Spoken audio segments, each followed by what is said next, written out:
Class 12 এর third সেমে MCQ পরীক্ষায় 40-এ 40 পাওয়া যায়, এটা সত্য, এটা কোনো মোটিভেশন না, যে কেউ পেতে পারে। কিন্তু এই 40-এ 40 পাওয়ার আগে শুধু ট্রিক্স নয়, শুধু ট্রিক্স না, কিছু সত্য জিনিস তোমাদেরকে অ্যাকসেপ্ট করতে হবে। প্রথমত, আমাদের 40টা এমসিকিউ দেবে, তাই না? এই 40-এ 40ই পেতে হবে, এটা আমাদের টার্গেট। তবে টার্গেট যেন মাথার উপরে চেপে না বসে, রিল্যাক্স মুডে খেলবো। আমি যখন মাঠে টেনশন নিয়ে খেলতে নামবো, প্রথম বলে আউট হয়ে যাবো, কিন্তু রিল্যাক্স, কোনো চাপ নেই। আমি রিল্যাক্সে তখনই থাকতে পারবো যখন আমি মূল জায়গাগুলোতে স্ট্রং হব। 40-এ 40 পাবার আগে এটা মাথায় রাখতে হবে, যারা সারা বছর পড়েনি, এই 2 মাস পড়েছে, তারা তাদের মধ্যেই 40-এ 40 পাবে। একই পরের কথাটা শোনো, যারা সারা বছরও পড়েছে এবং এই 2 মাসও ভীষণ ভালো করে ক্যালকুলেটিভ ওয়েতে পড়ছে, তারা 40-এ 40 পাবেই। আর তারা পাবে না যারা সারা বছর পড়েছে কিন্তু এই 2 মাস ফাঁকি দিচ্ছে, আর এই 2 মাস আজ নয় কাল করে কাটাচ্ছে, তারা তো 40-এ 40 কি 4ও পাবে না। তবে এই 1.5 মাসে তোমরা যেটা করবে না, কোনো রকম ভাবে কমপ্লিটলি কোনো সাজেশন বইয়ের উপরে ডিপেন্ড হবে না। যে হয়েছে তার মানে সে, আমি ধরেই নেব, তার মানে সে পাঠ্য পড়বে না বলেই সে সাজেশন খুঁজছে, তাই না? কিসের সাজেশন? সাজেশনটা কিসের? আমার সবার আগে পড়তে হবে কি? টেক্সট। যদি আমি টেক্সট খুঁটিয়ে খুঁটিয়ে পড়ি, তাহলে আমার আর কিছু লাগে? এবার গল্প কটা, কবিতা কটা, নাটক কটা? তাহলে এই 3টে পড়তে 5 দিন, এটা পড়তে 2 দিন, এটা পড়তে 5 দিন, 12 দিন সময় লাগবে আমার। এই 12 দিন আমার সিলেবাস হাতের মুঠোয়। তাহলে সবার আগে পড়বো কি? টেক্সট। 2 নাম্বার, টেক্সটের ওয়ার্ড নোটস। যে ওয়ার্ড নোটসের জ্ঞানের অভাবেই আমাদের সকলের একটা প্রবলেম, প্রশ্নটার উত্তর জানি কিন্তু প্রশ্নটার মানে বুঝতে পারছি না। এই প্রবলেমটা ম্যাক্সিমাম আমার ভাই বোনেদের হয়।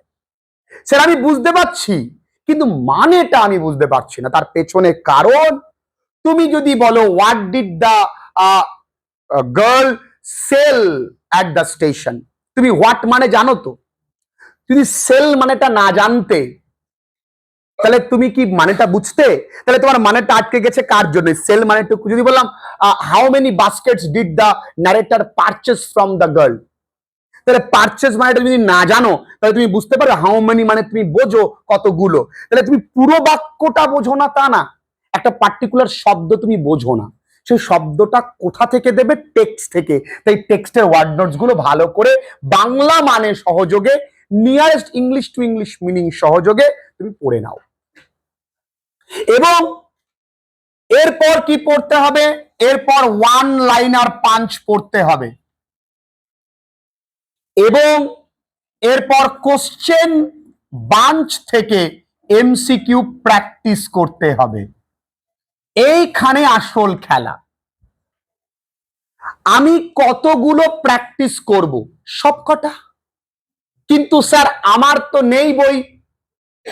আমরা আমাদের পিডিএফ নোটসে যে কটা দিয়েছি সেই কটাই করো, আর বেশি করার দরকার নেই। আমি এমন ভাবে গুছিয়ে দিয়েছি যে ওয়ান লাইনার পাঞ্চে যেগুলো আছে সেগুলো এই এমসিকিউতে নেই। তার মানে এমসিকিউটাও নতুন, ওয়ান লাইনার পাঞ্চও নতুন। দেখা গেল ওয়ান লাইনার পাঞ্চ 20টা, এমসিকিউ 30টা, আমি তোমায় কিন্তু 50টা এমসিকিউ পড়িয়ে নিলাম। আমার টার্গেটই এইটা। তুমি এমন তো নয় যে মেয়েটির পা কেমন ছিল তুমি পারবে না, ইট ওয়াজ বেয়ার, খালি। মেয়েটার পরনে কিছু, এগুলো তুমি পারবে, কোন জায়গাগুলো পারবে না সেগুলো তুমি বোঝো। তাহলে সবার আগে পাঠ্য পড়তে হবে, পাঠ্যর খুব ভালো করে মানে বুঝতে হবে। কবিতার পাঠ্য বোঝা কিন্তু ভীষণ ভীষণ সহজ, কঠিন নয়। স্যার আমি ভিডিও দেখে ক্লাসেস করি, কোনো প্রবলেম নেই। তুমি ভিডিও দেখেই ক্লাসেস করো না, এক ধার থেকে তুমি শুনতে লাগো, এক ধার থেকে তুমি মেলাতে লাগো, দেখবে খুব এফেক্টিভলি কাজ হবে। কোনো ব্যাপার নেই, ওয়ান লাইনার পাঞ্চ তোমার হাতের কাছে আছে, যাদের কাছে আমাদের নোটস আছে সেইগুলো পড়ো, তাহলে এক একটা করে ক্লিয়ার হবে। যেটা করা যাবে না, সাজেশন বই কেনা যাবে না। এরপরে কাজ আসছে তোমার টিচারের। যত বেশি মক টেস্ট দেবে তত বেশি তুমি প্রস্তুত থাকবে, কারণ তোমায় তো ছোট ছোট টার্গেট দিয়ে আমি তৈরি করে দেব। আমি কবিতা এক ধার থেকে পরীক্ষা নিয়েছি, আমি গল্প এক ধার থেকে পরীক্ষা নিয়েছি, আমি নাটক নেব এক ধার থেকে পরীক্ষা। এটা হয়ে গেলে আমি মিসলিনিয়াস পরীক্ষা নেব। এই পরীক্ষাকে টার্গেট রেখে যারা প্রস্তুতি নেবে না তাদের 40-এ 40 হবে না। এখানে ছোট কিছু জিনিস আমি বলে দেব, প্রশ্ন ভালো করে পড়বে তবেই এমসিকিউ গোল করবে। এই ওএমআর গোল করবার সময় কিন্তু সাবধান, you will never get the second chance যে আমি কেটে দিয়ে আবার করব। যদি তোমার কোনো কোশ্চেনে কনফিউশন থাকে সেক্ষেত্রেও বলবো, তুমি যে ছেড়ে এসছো ওএমআর দেখে কিন্তু বুঝতে পারবে না যে তুমি কোশ্চেনটা ছেড়ে এসছো। যেন কোশ্চেনের মধ্যে একটা দাগ দিয়ে রাখবে বা ডিউ লিখে রাখবে যে এই কোশ্চেনটা তোমার লেখা বাকি আছে। সাবধান, কিন্তু দেখা গেল জানা জিনিস তুমি ছেড়ে এসছো একটু কনফিউশন ছিল বলে। আর কনফিউশনের ক্ষেত্রে নিজের মতামতই আগে তুমি গুরুত্ব দেবে। পাশের বন্ধু তত বেশি লাফাবে যত কম জানবে। সকালে পড়েছি, সকালে হয় প্লেট প্লেট, কারণ ও জানে আমি মরলে নিয়ে মারবো। তাই নিজেরটাই আমি আগে টেক্সট পড়বো, টেক্সটের মানে পড়বো, ওয়ান লাইনার পাঞ্চ পড়বো, এমসিকিউ পড়বো। পরীক্ষায় কোনো কঠিন অ্যাজারশন রিজন দেবে না, পরীক্ষায় কোনো কঠিন ট্রু ফলস দেবে না, পরীক্ষায় কোনো কঠিন কলাম ম্যাচিং দেবে না। কলাম ম্যাচিং দেবে কি? ওয়ার্ড নোটস থেকে। মাথায় রাখবে ওয়ার্ড নোটস গুলো কোন জায়গা থেকে পড়বে? বইয়ের নিচে যেগুলো নীল কালি দিয়ে লেখা আছে সেগুলো কিন্তু অবশ্যই পড়বে। স্যাররা যখন প্রশ্ন করেন তাদের কাছে কিন্তু প্রশ্ন বিচিত্রা বলো, সুচিত্রা বলো, ব্যাংক বলো, বাঞ্চ বলো, কিছুই থাকে না। ম্যাক্সিমাম ক্ষেত্রে পাঠ্যটা থাকে। আমরা অনেক সময় বলি না যে আমাদের গৃহেই আমাদের ঈশ্বর আছে, আমরা খামোখা পৃথিবী ঘুরে বেড়াই। তাই আমাদের মূল সাজেশন আমাদের ওই বইটা।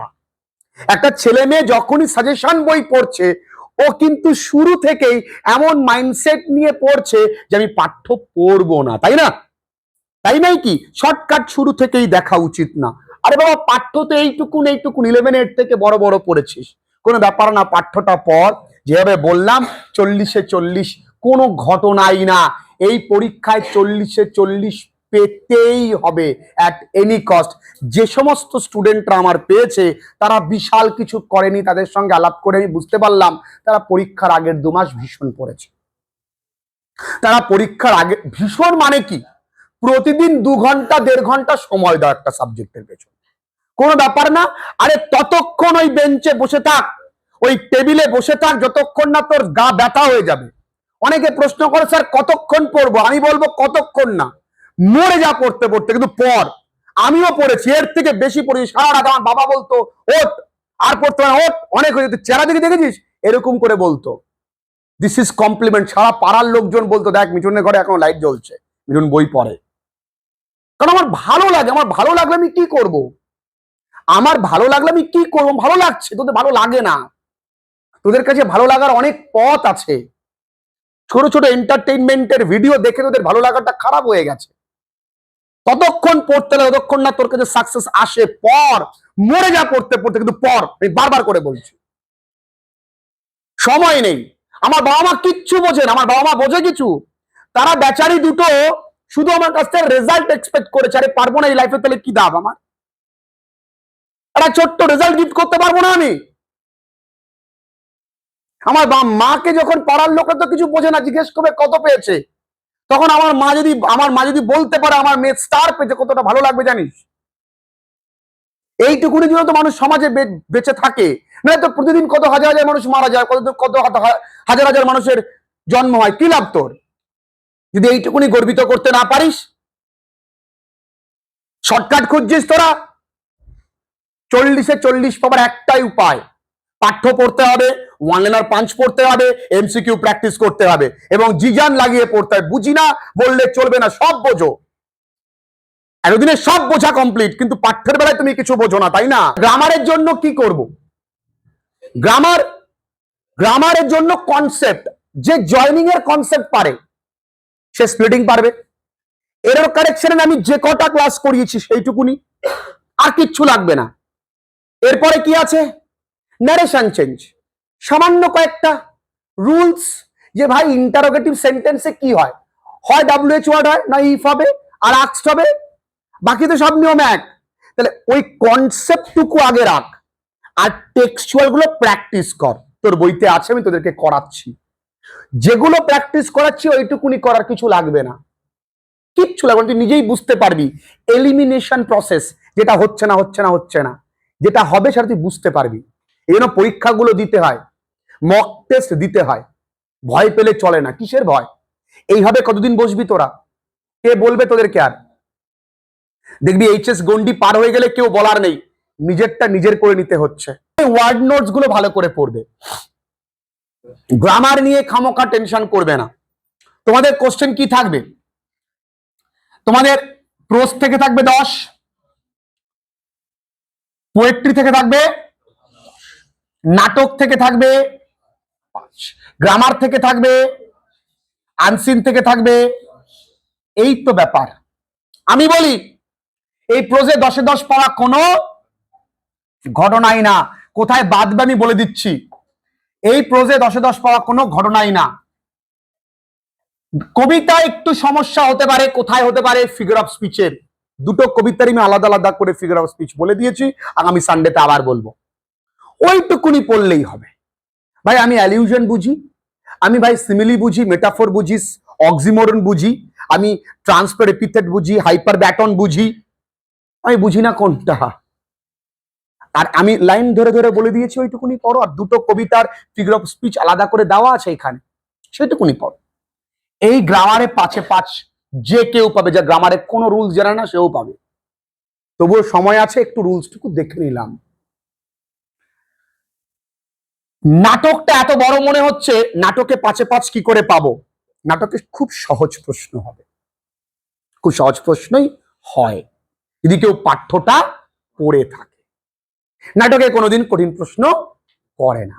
তবে নাটকটা 4th সেমে গিয়ে কঠিন হয়ে যায় কেন? ওখানে প্রচুর ব্রড কোশ্চেন হয়। তো আমি মাত্র 5টা থেকে 7টা ব্রড কোশ্চেন করাবো। তা যাই দিক না কেন, স্যার মঙ্গল থেকে কোশ্চেন আনুক, বৃহস্পতি থেকে আনবে, আনুক, ওর ভেতর থেকেই দিতে হবে, কিছু করার নেই স্যারের। না দিলে আমরা বানাবো ভেতর থেকে, সেটা আমাদের ট্যালেন্ট। স্যারের দাদুরও বোঝার ক্ষমতা নেই যে আমরা এরকম করেছি। ফুল মার্কসই পাবো, তা নাহলে কি 100 পায় কেউ? তুই পড়তে পারবি 20টা প্রশ্ন ফ্রম আ প্লে? কখনো পসিবল? তুই একাকি 20টা প্রশ্ন পড়ছিস একটা নাটক থেকে, পারবি? সম্ভবই না। 10 নম্বরে থাকে আনসিন, আনসিন 5 ইনফরমেটিভ, এখানে তো 5-এ 5 পাওয়া যায়। আর 5 নম্বরের মধ্যে আমি ধরলাম খুব খারাপ পরীক্ষা দিয়েছিস তোরা, এই 5-এ তোরা খুব খারাপ পরীক্ষা দিয়েছিস, এই 5-এ তোরা 5 পাবি না। কেন পাবি না? সিনোনিমস, অ্যান্টোনিমস, জিরান্ড, পার্টিসিপলের সেন্স তোদের আমি দিইনি। একটা বাদতে পারে, একটা। তোমায় এমন প্রশ্ন করবে, তুমি তো থামবে না, না থামলে হবে।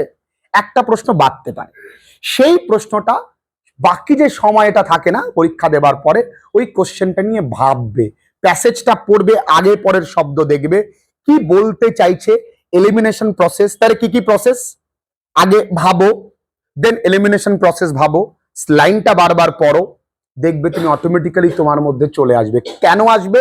তুমি তার আগে অনেকগুলো এরকম আনসিন প্র্যাকটিস করেছো। তুমি জিরো প্র্যাকটিস, তাহলে তোমার কোনো ভাবনায় কাজ হবে না। তাহলে 40-এ 40 যে কেউ পেতে পারে, একটু ভেবে দেখো। যদি এই পরীক্ষায় আমি 40-এ 40 টার্গেট রাখি, পরের পরীক্ষায় আমি যদি 37ও পাই, তাহলে আমার হবে কত বন্ধুরা? আর স্কুল থেকে দেবে কত বন্ধুরা?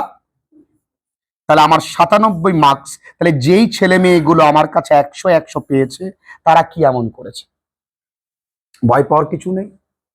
তারা ম্যাক্সিমাম ছেলে মেয়েরা আমি দেখেছি পরীক্ষার আগের 2 মাস বিশাল করে দিচ্ছে।